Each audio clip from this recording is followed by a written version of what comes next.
All right. Okay. So Anna, I know, knows my story, but Katie, I don't think you do. So I'm going to start with that to begin. So thank you so much for being here.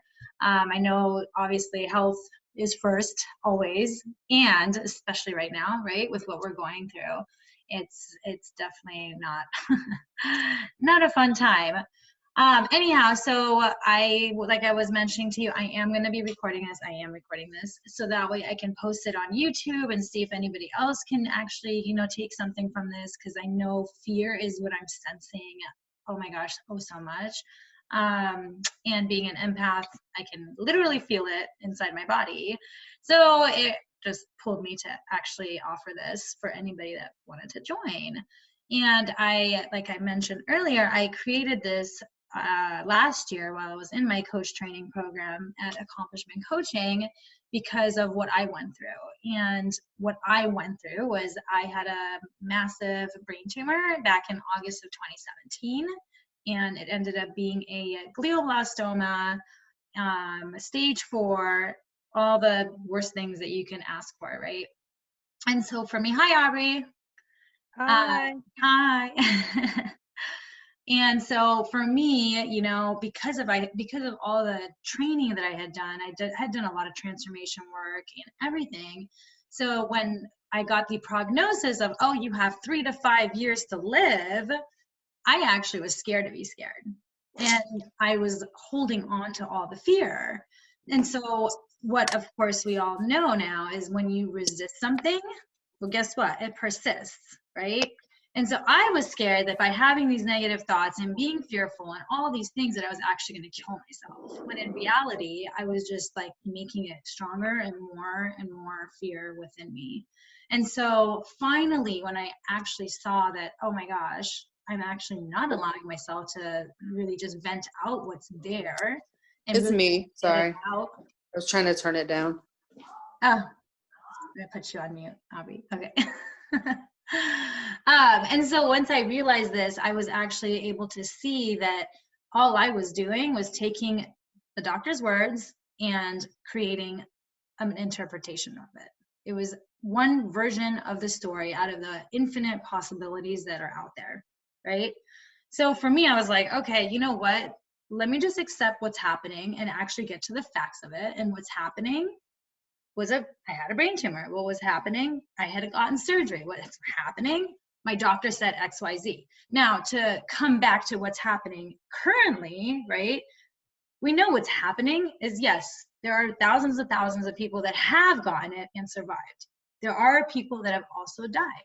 What's also happening is a lot of media and news that we don't even know what they're interpreting. This is all literally more chaos than it needs to be, in my personal opinion. Like, it doesn't need to get to this extent of, hey, oh my gosh, like, let's, to me, what's happening is no different than prognosis.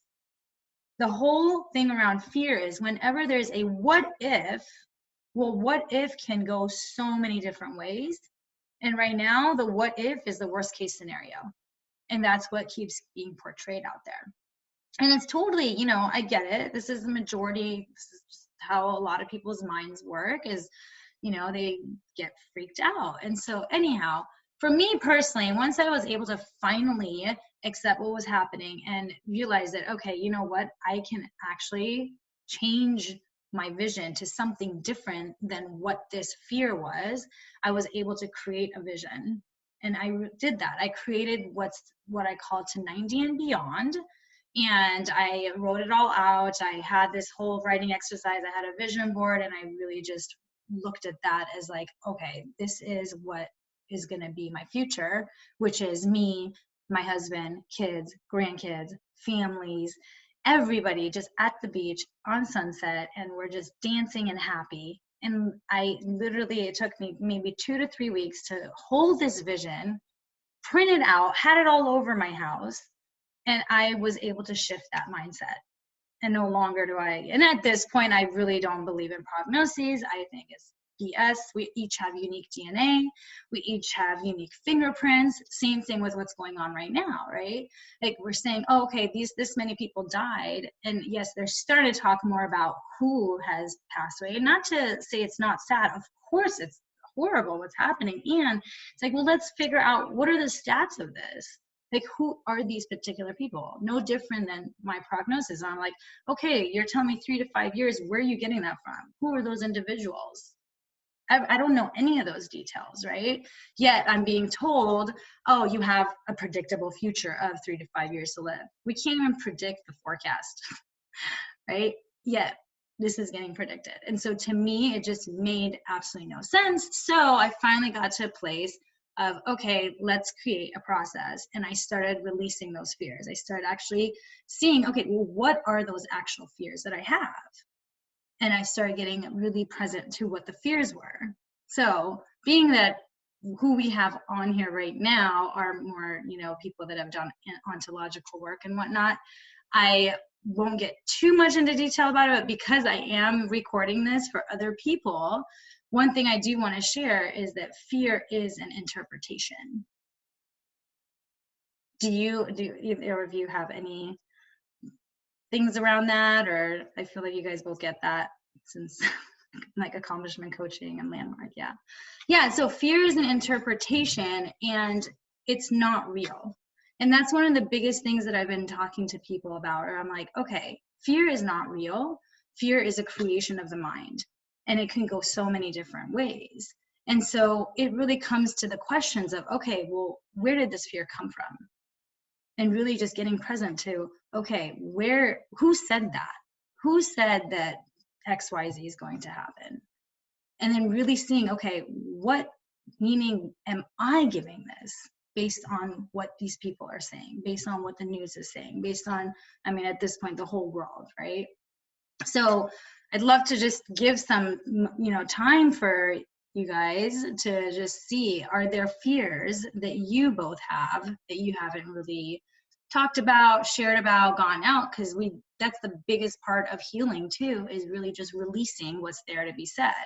You got to get things out. You got to say what's there to be said in order to be able to move on to the next, level of, okay, let me actually create a different version of this. Otherwise, you're just it's like they say, right? Like it's like a pile of crap and then trying to put rose petals on top of it. Well, that's not going to work because it's still going to smell like crap. So you got to get out those fears. You got to release anything that's there, clear the energy of it before you can actually create something newly. And that's a nice, beautiful vision. So I'd love to open it up, since we do have, just a few people on this. See if there's anything either one of you want to share about around fears, and what fears that you have around any of this that's coming up for you. And if not, that's cool. You can just think for yourself, like, what has shifted in your life? Like, these are just different questions. Like, are there things that are different now than it used to be? And I keep looking here because my notes are here, by the way. And is there things that have become more significant than they were not before, or vice versa? I was working with my coach around something related to this today, of really just dropping into being in my own way, and that being a self-protection, like this fear of being truly seen and truly like putting myself out there, because I'm scared of like how I'll be received. And so it was kind of going back to like this deeper inner child work of like feeling like I wasn't allowed to be who I was. Like I felt like I was always disciplined. So we were talking about my relationship to discipline.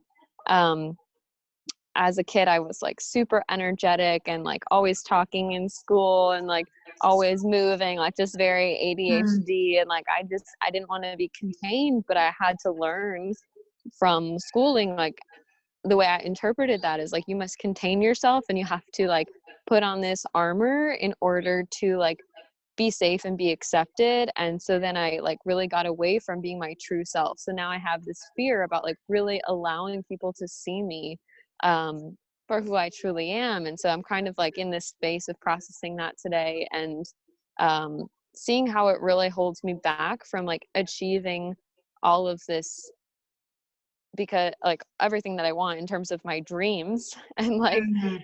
and how that relates to uncertainty and possibility, and it again is kind of like related to what's happening currently in the world. So yeah, it's just like this fear that I have for being seen for who I truly am, but Mm. also like deeply wanting that. Yeah, no, and I hear, I mean, what had you really get to that is just like that whole thing of like fitting in, right? Mhm. Whereas now it's like, no, you're uniquely you. That's Mhm. the individual you are. So that's awesome that you discovered that today. Yeah, it's like I think it came down to what you're saying there is like I identified being different as being bad. Hmm. And so like always wanting to be similar or same to like be a part of that tribe to fit in. Like I think it came from a survival perspective. So it's like I don't need to hold on to that anymore. I don't need to interpret like all of these events and experiences in my life as creating me as different in a negative way. Um, so yeah, I'm definitely in this space of like, okay, well, how am I going to release this fear? Like, what are the things that I'm scared of, and how can I just confront them? Or like, how do you break through that? Is where I am. Nice, nice. Well, I mean, that's a great place to be. And like what I was just sharing, it's really just accepting that, okay, these are the fears. So you're already now speaking about the fears, right? Whereas Mhm.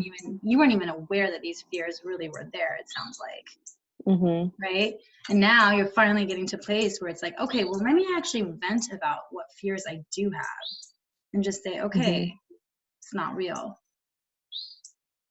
So that could be Yeah. something you can take on even, after this, just write out about what are some of the fears. Like, oh, I'm afraid that people won't like me, or I'm afraid that people are going to judge me. Even in the sense of like what, we're, going through as like, this pandemic. I do have that fear because I'm a very positive person. I'm always like, you know what, let's just be love and let's just, like put out that love energy. It's going to heal and all this stuff. And I had some of that as you, and before I was like, oh my God, people are gonna think I'm crazy, and some do, and I don't care. I say it anyway at this point Mhm. because I'm gonna Mhm. be a stand for love. Something Mhm. that's like a bigger stand, and people can judge me, you know. And so again, it's just like really getting that. Okay, fear is just an interpretation of how something could be in the future. Yeah, and I think the thing that resonated and what I discovered today is like I don't actually care. I want to be like disliked by people because to me that means I'm being authentic to myself. I'm being true. I'm showing up as I am. I'm not filtering myself. Like this is who I am. It Yeah. doesn't matter to me what you think. And it was like very past based and it was like just keeping myself small. So now it's like really the practice of letting go of that and moving through it and taking that next step in terms of like visibility and sharing more of myself and just not holding everything in and just allowing it to flow freely um, and uncensored. That's awesome. I love that. And that's actually a perfect segue because at this point I feel like fear, we know what fear is, right? Fear is not real, right? So the next step would be to just accept that, okay, this just is one interpretation. I mean, of course, there's real fear if somebody's like got a gun to your face, for instance, like in that moment when that's happening. Yes, that's a real fear, right?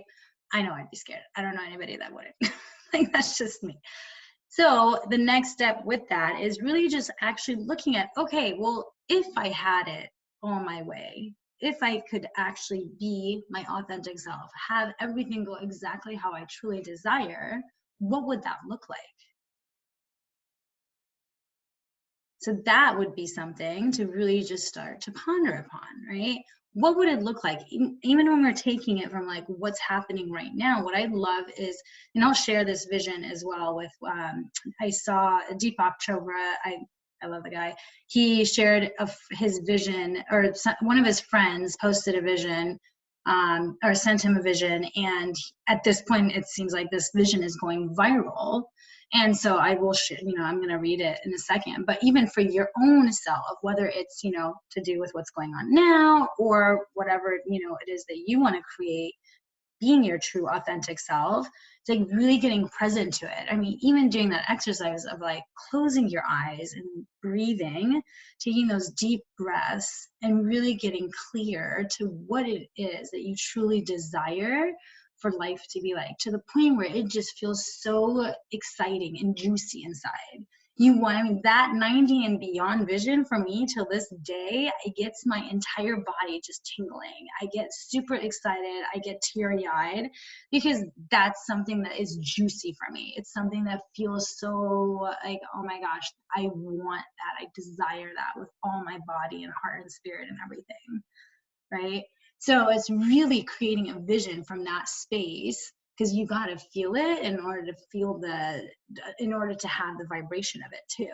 So it's like beyond just, let's just write an exercise out. You actually need to feel what that feels like. So I do want to share the vision. I don't know, have you seen the vision at all? That no, I don't know if Anna has. Yeah, I've seen it everywhere. I know it's gone viral at this point. So I still want to just read it, because I also believe that when we as a collective, we're all connected. Every single human, we're one race, one species, and we're connected. We're connected at an energetic level. And I'm not going to get too deep into that, but it's the same thing. Like right now, I bet if you're going someplace, I don't care who you are, whether you believe in energy or not, if you're going out and about, you're going to be feeling the tension of other people. Do you, Katie? Do you feel some tension when you're going out, right?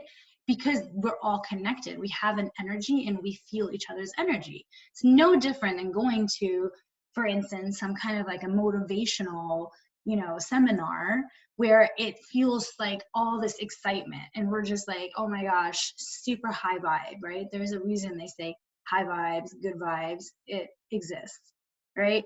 Right now, it's a lot of the opposite. I'm constantly feeling it. I have my sage in Palo Santo and I'm constantly lighting it up all day long because I can sense it. And so it really is about really just having this vision as a collective, because the more people that have the same vision actually gives it that much more power, that much more, I don't know exactly the right word to use for it, but it gives it that much more power for it to manifest itself.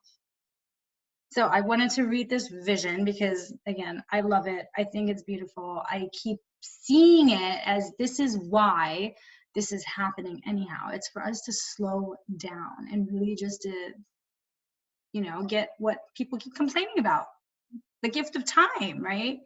So this is what was that's been going viral.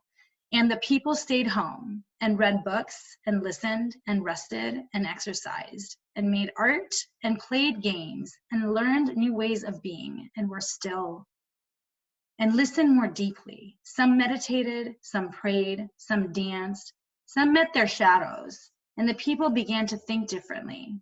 And the people healed. And in the absence of people living in ignorant, dangerous, mindless, and heartless ways, the earth began to heal. And when the danger passed and the people joined together, they grieved their losses and made new choices and dreamed new images and created new ways to live and heal the earth fully as they had been healed themselves. Every time I read it, I get goosebumps and teary-eyed because I find it to be really beautiful. And I really can see, why what's happening. Like, this is happening for a reason. We've been so much on autopilot for such a long time. And something needed to slow us down as a human race and really just get to, hey, health first. Without health, nothing. Absolutely. And I learned that the hard way, which I will never take back. It was a rebirth gift to me. And I feel like this is a rebirth gift for the world to really get what is important more than anything else. So that's really the vision that I typically I'll have each person write down a vision. I think for you, Katie, absolutely do that for what it is that you truly desire, taking on your authentic self. And then from that, the last step and final step is taking those inspired actions towards a vision. Because without actions, there's absolutely no manifestation. And really looking at it as, okay, well, what can I even take on in the next 24 hours? Right? What are some things you can take on in the next 24 hours? I know for me personally, I've definitely been doubling, tripling up on all the immune boosting supplements, exercising where I can. And at this point, I think we are taking on action as a whole where, we're being on lockdown and allowing this to just play out as much as it feels like a movie at this point. But really just looking at, okay, what are some actions I can take? And then also looking at what is the gift in this? There's so much to be grateful for right now. And it's so difficult to see that for some people because there's that fear. But once you release that fear, you can actually start seeing on the other side, okay, what is the gift in this? What is this allowing me to do that I wasn't able to do? This is allowing families to spend time together when they haven't, right? So anyhow, that's pretty much it. I went through it much faster.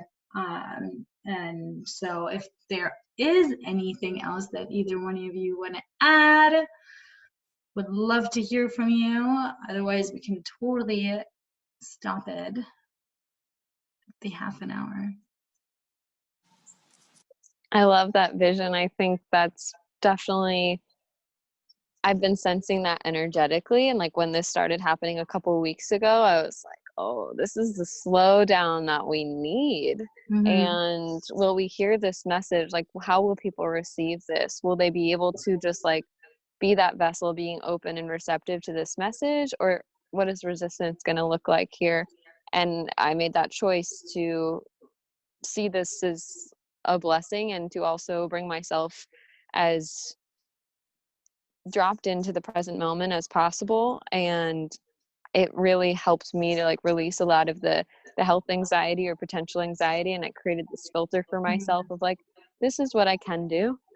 And everything else that falls through that filter, I'm going to let it fall away. And so I'm, doing the self-isolation at home, and I'm like, thank God I bought this new desk and I've got this to do and all my projects. So I'm kind of like self-retreat. This is amazing. And being available for people who want to talk and to share and to connect and like get creative and keep myself committed to myself committed to my commitments of like, okay, I'm going to have fun. I'm going to play. I'm going to learn. I'm going to share. I'm going to connect. And I can do that no matter what's happening outside of me. And so it's been a really beautiful time for me to be able to drop in and to reflect and to be on this call that like I wouldn't have found out, it's just like this deep commitment to the present moment has been a great lesson for me so far. And this is only day one. So I'm feeling the blessing and hoping to connect and share more with others. And so thank you for sharing that vision. It was definitely like I felt things happening, and I'm just like, wow, I'm excited to see how humanity moves through this. Yeah, absolutely. And I love that you say that, because I do see this as well. Like, this is allowing us to be moment by moment. This is really allowing us to take things moment by moment. And one thing I keep saying is like, just surrender to what's happening. I mean, literally, I was planning on working out this morning, and then, all of a sudden it was canceled. I'm like, okay, rather than getting frustrated and just really being with like, hey, just take it moment by moment. It's like such a gift because we aren't present. And this is, like you were saying, allowing us to be more present in life, period. So awesome. Well, thank you both for being here, and hoping this provides some value for both of you. Thank you, Anushka. You're so welcome, Anna. Thanks for being on. Thank you. Enjoy the rest of your days. You too. Bye. Bye.